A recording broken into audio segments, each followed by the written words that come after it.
merci d'être avec nous sur Al24 News au sommaire de l'actualité de ce mardi 9 septembre. L'entité sioniste revendique une attaque aérienne perpétrée dans la capitale qatari contre de hauts responsables du mouvement de résistance palestinien Hamas. À leur tête, Khalil al-Hayya, Doha condamne fermement une attaque lâche.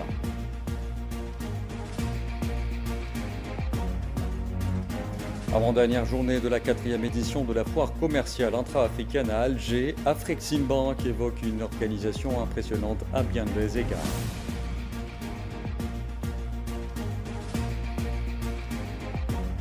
En France, le Premier ministre François Bayrou remet sa démission au président français au lendemain du vote de confiance à l'Assemblée nationale. Emmanuel Macron doit nommer un nouveau Premier ministre dans les tout prochains jours et décider de préserver ou dissoudre l'Assemblée.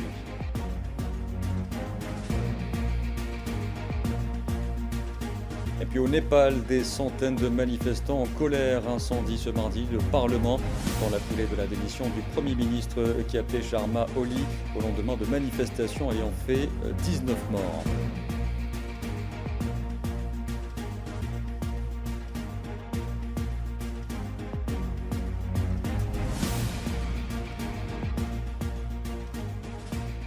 Bonsoir à tous. L'entité sioniste a revendiqué ce mardi une attaque aérienne perpétrée dans la capitale qatari, Doha, contre de hauts responsables du mouvement de résistance palestinien Hamas.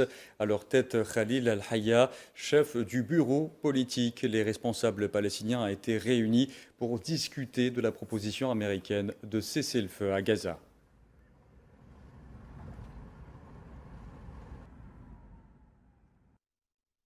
Et le Qatar a fermement condamné l'attaque menée sur son sol par l'entité sioniste ayant visé ce mardi, et je vous le rappelle, des responsables du Hamas, la qualifiant de lâche. Doha a estimé que cette attaque criminelle constituait une violation flagrante de toutes les lois et chartes internationales et constituait une grave menace pour la sécurité des Qataris et des résidents du Qatar.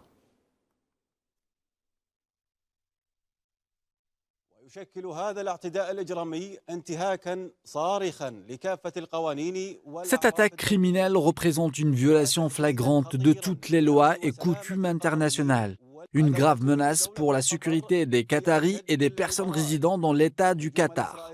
L'État du Qatar condamne avec la plus grande fermeté l'attaque lâche israélienne qui a visé des immeubles résidentiels où vivent un certain nombre de membres du bureau politique du mouvement Hamas dans la capitale qatari Doha. L'État du Qatar, tout en condamnant fermement cette attaque, affirme qu'il ne traitera pas à la légère ce comportement israélien irresponsable et son atteinte continue à la sécurité de la région et toute action qui viserait sa sécurité et sa souveraineté, celle du Qatar. Des enquêtes au plus haut niveau sont en cours et plus de détails seront annoncés dès qu'ils seront disponibles. L'Algérie a aussi condamné vigoureusement l'agression sioniste ignoble ayant ciblé ce mardi la capitale qatari Doha, exprimant sa pleine et entière solidarité avec le Qatar dans cette conjoncture exceptionnelle qu'il traverse. Alger a également souligné que l'extension par l'occupation israélienne du champ de ces agressions multiformes et tous azimuts et le ciblage de l'équipe de négociateurs chargée de mettre fin à l'agression contre Gaza prouvaient au monde entier que l'occupant n'aspire pas à la paix.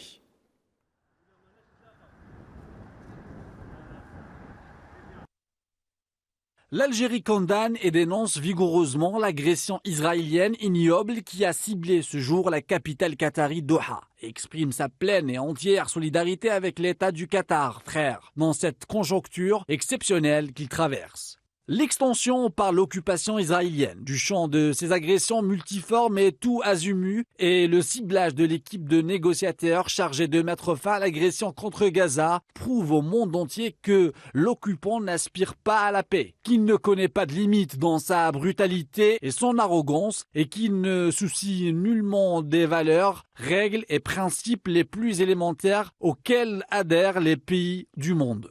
Face à cette situation extrêmement grave, la communauté internationale doit prendre conscience de l'impérieuse nécessité d'assumer toutes les responsabilités qui lui incombent pour dissuader l'occupant israélien, mettre un terme à ses crimes contre les Palestiniens et réfréner son escalade qui entraîne toute la région dans une spirale d'insécurité et d'instabilité sans fin. Et le secrétaire général des Nations Unies, Antonio Guterres, a condamné les frappes israéliennes, les qualifiant de violations flagrantes de la souveraineté et de l'intégrité territoriale du Qatar, rappelant que le Qatar avait joué un rôle très positif pour tenter d'obtenir un cessez-le-feu à Gaza.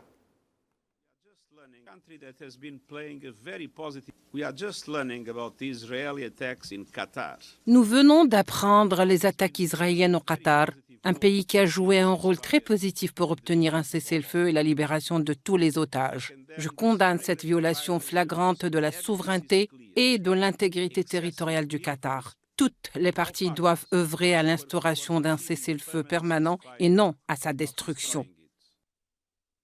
Et pour évoquer cette énième agression de l'entité sioniste dans la région, nous avons avec nous en direct Selman Al-Harfi, ancien ambassadeur de la Palestine en France, ainsi que Gamal Abina, analyste des questions internationales. Bonsoir, messieurs. Bonsoir, monsieur. Alors tout d'abord, Selman Al-Harfi, la frappe visant des responsables du Hamas à Doha intervient alors que ces derniers discutaient de la proposition américaine de cesser le feu. L'entité sioniste chercherait-elle à empêcher un cessez-le-feu à Gaza?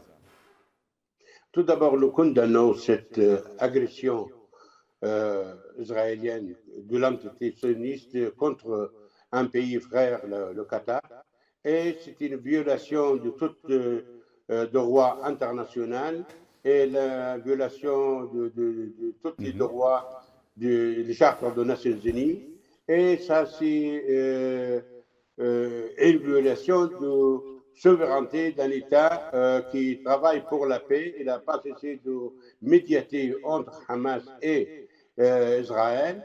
Et ça veut dire pour M. Netanyahou, c'est de mettre fin à toute médiation. Il ne voulait pas de cessez-le-feu, il ne voulait pas arrêter la guerre, il veut continuer la guerre pour assurer qu'il sera toujours en poste et pas plus. Il ne cherche pas la paix, il ne cherche aucun moyen de faire le cessez-le-feu ni d'arrêter la guerre contre le peuple palestinien. Très bien, nous allons prendre l'avis de Gamal Abina. Gamal Abina, selon Selman Al-Harfi, l'entité sioniste ne cherche pas la paix, du moins pas un cessez-le-feu dans l'immédiat. Pour quelles raisons? Et cela prouve-t-il encore une fois le double discours des responsables de l'entité sioniste? C'est un double discours à destination des Américains uniquement. Les choses sont très claires, c'est annoncé. Ils ne veulent pas la paix, c'est évident, mais ils n'ont jamais voulu la paix. S'ils voulaient la paix avec les Palestiniens, ils auraient fait les accords de 93. À 98, il y avait un État palestinien qui était créé, on n'en parlait plus. Donc ils ne veulent pas la paix, ils veulent écraser toute forme de résistance palestinienne, toute forme de résistance arabe et toute possibilité de négociation pour arriver enfin à ce que ce malheureux peuple palestinien puisse avoir sa terre et retrouver son territoire qui lui appartient. Donc non, je ne crois pas du tout que ce soit seulement pour des raisons de base politique personnelle. Netanyahou a 76 ans, ce n'est pas sa place qui l'intéresse, c'est son idéologie racialiste, suprémaciste, raciste blanche, qui doit dominer la région. Et pour cela, il lui faut son grand Israël, son Eretz Israël. Donc les Qataris ont prouvé, de par le passé déjà, qu'ils faisaient souvent des médiations pour les Palestiniens, qui étaient d'ailleurs entendus avant Netanyahou parfois, où il y avait des cessez-le-feu, on se rappelle d'Olmert, où ça avait fonctionné. Ils ont prouvé qu'ils étaient capables d'arrêter la guerre, par exemple, en négociant directement, en jouant l'intermédiaire avec les talibans et les États-Unis sur l'Afghanistan. Ça a été une véritable réussite, une prouesse. Ils ont prouvé qu'ils n'étaient pas va-t-en-guerre. Quand il y a eu la tension avec le Golfe, ils ne sont pas allés dans la surenchère. C'est un pays qui reste raisonnable dans ses positions. Et ils ont prouvé surtout qu'ils étaient médiateurs sur la question palestinienne actuellement. Donc les Palestiniens ont accepté depuis très longtemps différentes formes de cessez-le-feu et d'arrêt des hostilités de la part de l'entité sioniste. Sauf que Netanyahou a un plan dans la tête qui n'a rien à voir avec ça. Il se fiche complètement des négociations, se fiche complètement du Hamas. C'est pas ce qu'il veut. Il veut éradiquer la Palestine. Il veut éradiquer les Palestiniens et les déporter de Gaza. Je reviens à vous tout de suite, Gamal Abina. Mais juste avant, je voudrais demander à Selman Al-Harfi ce qu'il pense de la position américaine par rapport à cette frappe de l'entité sioniste au plein cœur de la capitale qatari. Donald Trump vient de déclarer qu'il n'approuvait pas une telle frappe. Comment interpréter cela? Tout d'abord, on ne peut pas dire qu'Israël est capable de mener ce genre d'agression contre un pays qui médiate, un médiateur, sans l'aval des États-Unis. Les États-Unis, il n'est plus un médiateur, plus quelqu'un qui cherche la paix, c'est un partenaire d'Israël, c'est encourage Israël. Et selon les sources israéliennes, ils disent qu'ils ont consulté, ils ont informé les États-Unis de cette agression contre le Qatar. Et la preuve ou la base la plus grande au Moyen-Orient américaine, il n'a pas intervenu pour intercepter ces avions ou bien d'informer des Qataris pour défendre la Doha, la capitale du Qatar. Et ça veut dire qu'il y a une complicité des États-Unis avec Israël d'essayer d'assassiner les leaders de Hamas qui ils sont en train de discuter les propositions américaines et qu'ils ont indiqué positivement leur point de vue sur cette proposition. Et ça, c'est une fois encore que c'est un signe de faiblesse d'Israël, c'est un signe de l'arrogance d'Israël qu'ils veulent violer tout accord, tout droit international pour prouver qu'ils sont les maîtres de la région. Et ça, c'est une loi qui va mettre en échec cette politique. Avant de nous quitter, j'aimerais poser la question à Gamal Abina. Comment interpréter cette déclaration de Donald Trump, celle de désapprouver une telle frappe à Doha? Je pense qu'effectivement, il y a une complicité passive. C'est-à-dire que Trump n'a pas forcément été informé en amont de cette attaque. Rappelons juste que les négociateurs du Hamas étaient en train de discuter justement de la proposition de cessez-le-feu américaine. Tout à fait. Donc, je pense qu'il n'a pas été forcément. C'est un peu comme la question iranienne. Lorsque les sionistes vont attaquer l'Iran, ils n'informent pas Trump directement. Ils veulent l'entraîner dans le conflit. Là, c'est pareil. Lorsqu'ils vont attaquer, ils savent très bien que l'Amérique ne va jamais les arrêter. Il y a donc un accord tacite, mais ce n'est pas un accord d'encouragement. C'est-à-dire que Netanyahou fait ce qu'il veut, l'Amérique le voit faire, n'intercepte pas. Au même titre, d'ailleurs, quand l'Iran a frappé la base américaine, ils ne sont pas vraiment intervenus. Donc, les États-Unis sont plutôt dans une démarche un petit peu d'attente, de wait and see, comme on dit. Mais une chose est certaine, c'est qu'effectivement, leur petit enfant chéri Israël, ils le protégeront quoi qu'il arrive. Là, ils pensent qu'Israël commet une erreur en attaquant, ils le reconnaissent, ils le disent, parce que ça ne facilite pas cet arrêt des combats, parce que Netanyahou n'en fait qu'à sa tête, c'est un type qui est réputé pour être un menteur pathologique. Donc c'est pour ça que l'Amérique lui en veut, mais en même temps, ils savent qu'il n'a pas duré longtemps, ce type-là, son avenir est dans le passé. Mais en même temps, effectivement, cette agression caractérisée ne va pas faciliter l'arrêt des combats. Très bien. Merci beaucoup, Gamal Abina, ainsi que Selman Al-Harfi d'avoir répondu à ces questions. Sur le terrain, l'agression génocidaire contre la bande de Gaza se poursuit pour le 704e jour consécutif. L'entité sioniste a mené de nouveaux bombardements sur plusieurs régions de l'enclave palestinienne, faisant depuis ce matin plus de 40 martyrs et des dizaines de disparus sous les décombres, notamment dans la ville de Gaza, où de nombreuses tours sont détruites quotidiennement. Depuis le 7 octobre 2023, le bilan des victimes de ce génocide s'élève à 64 605 martyrs et 163 319 blessés.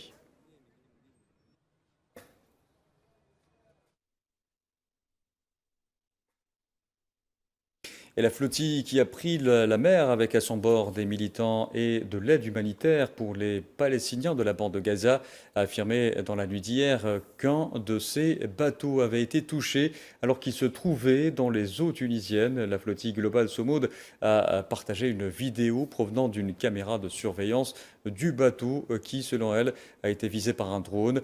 Information démentie par les autorités tunisiennes.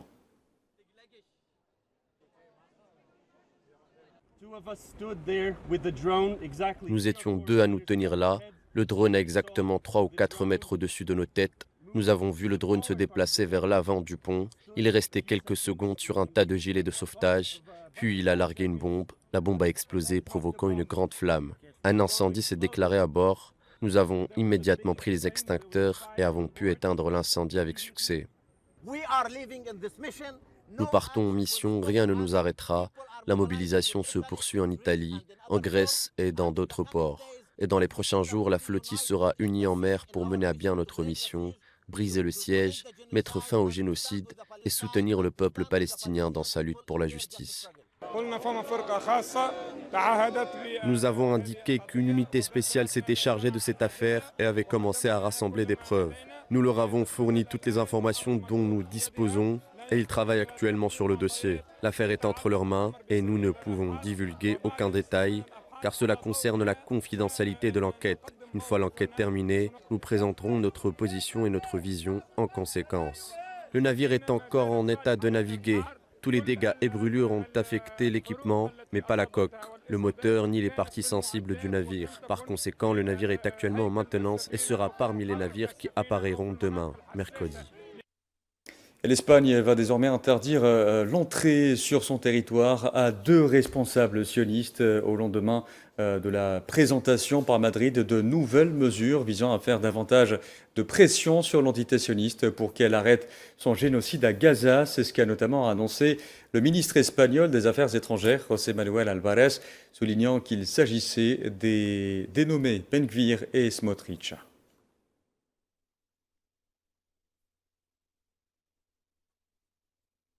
Par ailleurs, une frappe de drone de l'entité sioniste a visé ce mardi une voiture à une trentaine de kilomètres au sud de la capitale libanaise Beyrouth au lendemain de raids sur l'est du pays qui ont fait 5 martyrs malgré un cessez-le-feu entré en vigueur le 27 novembre 2024.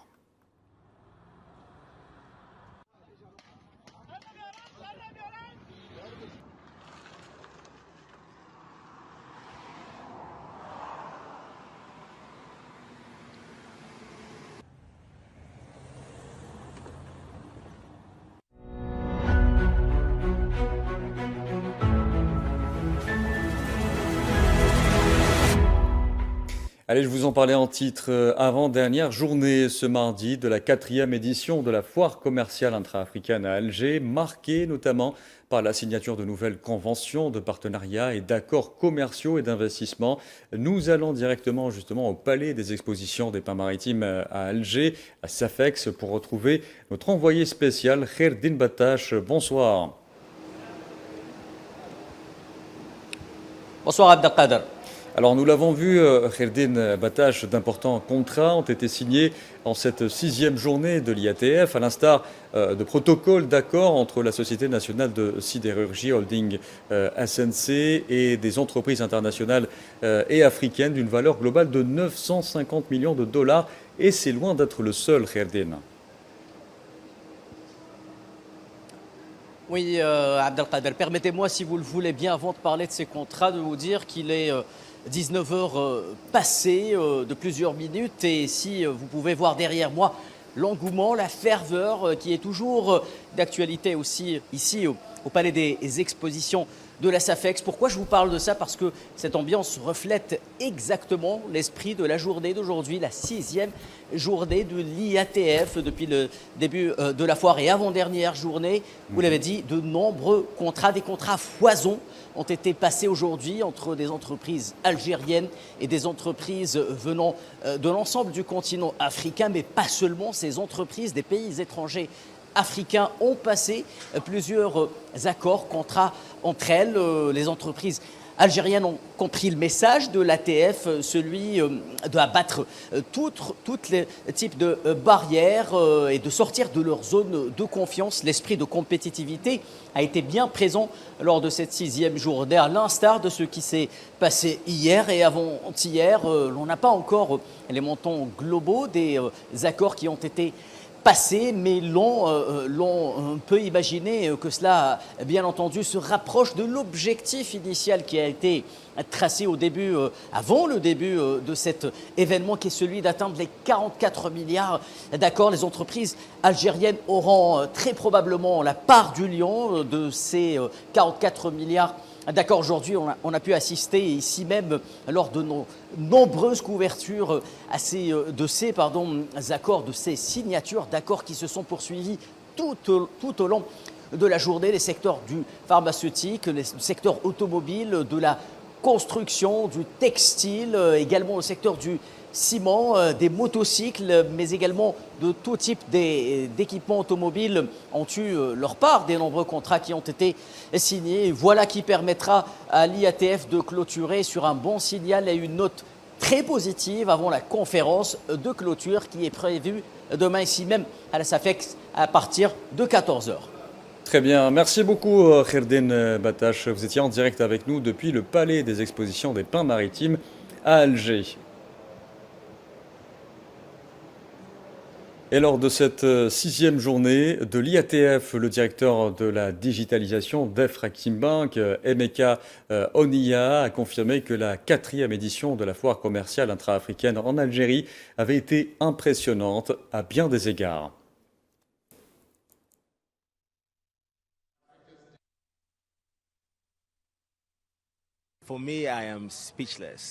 Pour moi, l'édition a été incroyablement bien organisée. Les gens étaient formidables. Et c'était l'édition la plus réussie du salon et la plus importante en termes de participation. Il faut venir en Algérie et investir. Le nombre de contrats signés confirme le succès de l'édition car l'organisation était bonne, ce qui a posé de bonnes bases pour la formation de partenariats. L'Algérie peut être fière de ce qu'elle a accompli lors de cette édition.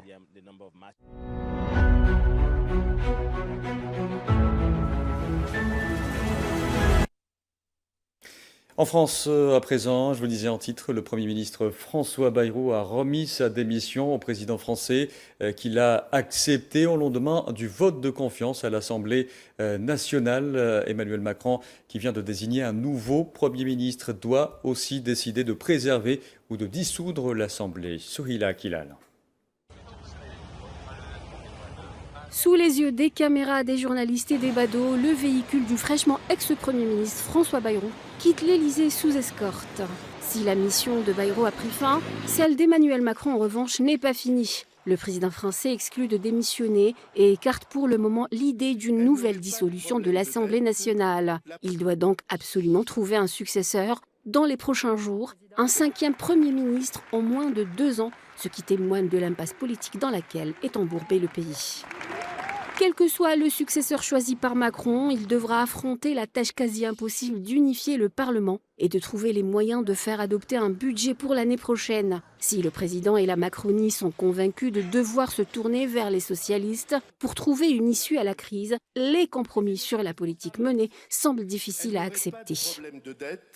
L'aile gauche de la France inflexible s'est réunie après la destitution de Bayrou et a renouvelé son appel au départ d'Emmanuel Macron. Mathilde Panot, la présidente du groupe LFI à l'Assemblée nationale française, a par ailleurs annoncé le dépôt d'une motion de destitution contre Emmanuel Macron.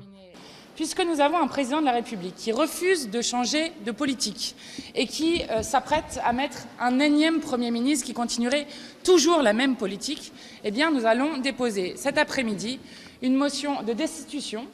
Alors que LFI appelle au départ d'Emmanuel Macron, le premier secrétaire du Parti socialiste, Olivier Faure, estime que cette motion de destitution n'est autre que de la communication. D'abord, tout le monde sait que cette motion de destitution est à vocation de communication pure, puisqu'il faudrait que l'Assemblée et le Sénat l'adoptent. Chacun sait que c'est tout à fait impossible. En attendant de connaître le verdict de Macron, la France s'apprête à vivre une journée de blocage et de mobilisation générale. Ce 10 septembre, un mouvement social qui a pour mot d'ordre « bloquant tout ». Paris et le reste de l'Hexagone se préparent donc à des blocages autour des infrastructures de transport et des pôles logistiques. Les autorités françaises ont annoncé à cet effet le déploiement de 80 000 forces de sécurité à travers le pays. Voilà, et nous avons appris que le président français Emmanuel Macron a nommé Sébastien Lecornu au poste de ministre des Armées et Premier ministre. Et pour évoquer cela, nous avons avec nous en direct Jimmy Dalédou, représentant de la CGT des cheminots en France. Bonsoir. Bonsoir, merci de m'avoir invité, c'est un plaisir. C'est nous qui vous remercions. Alors rapidement, Jimmy Dalédou, chute du gouvernement, appel à des présidentielles anticipées, menace de blocage dès demain du pays. Tout d'abord, comment décrire la situation actuelle en France ? Écoutez, lorsqu'un gouvernement ne peut plus diriger comme avant et lorsqu'un peuple ne veut plus être dirigé comme avant, alors s'ouvre une période insurrectionnelle. C'est un des axiomes qui nous a été enseigné à travers les séquences historiques dans lesquelles les luttes sociales ont été particulièrement électrisantes. Et je pense que c'est très clairement ce qui se passe. Le gouvernement est tombé pour la simple bonne raison que tous les gouvernements qui ont succédé à Macron et les gouvernements qui, de toute façon, qui ont précédé Macron et tous les gouvernements qui succéderont à Macron ne sont plus légitimes. Très bien. Puisque le gouvernement a démontré, de par sa politique, qu'il était au service des plus riches, qui accumulait toujours plus de richesses, alors que le peuple opprimé de France s'appauvrit toujours plus. Malheureusement, nous sommes un petit peu limités par le temps. Selon vous, Lecornu fera l'affaire ? Est-il l'homme de la situation ? Non, pas du tout. Il appliquera la même politique Très bien. Que ses prédécesseurs et ses successeurs. Et qui plus est, il n'est absolument pas légitime puisqu'il ne reflète pas le vote des dernières législatives. Merci pour vos réponses, Jimmy Dalédou. Je rappelle que vous êtes représentant de la CGT des cheminots en France. Et puis, je vous en parlais en titre également, des centaines de manifestants en colère ont incendié ce mardi le Parlement népalais dans la foulée de la démission du Premier ministre K.P. Sharma Oli au lendemain de manifestations contre notamment le blocage des réseaux sociaux qui ont fait 19 morts malgré le couvre-feu instauré au début de la matinée. Des groupes de jeunes manifestants sont descendus dans les rues de Katmandou et s'en sont pris toute la journée aux bâtiments publics et aux résidences de dirigeants politiques. Voilà, et on arrive à la fin de ce journal. Merci à vous de l'avoir suivi. Excellente soirée à tous.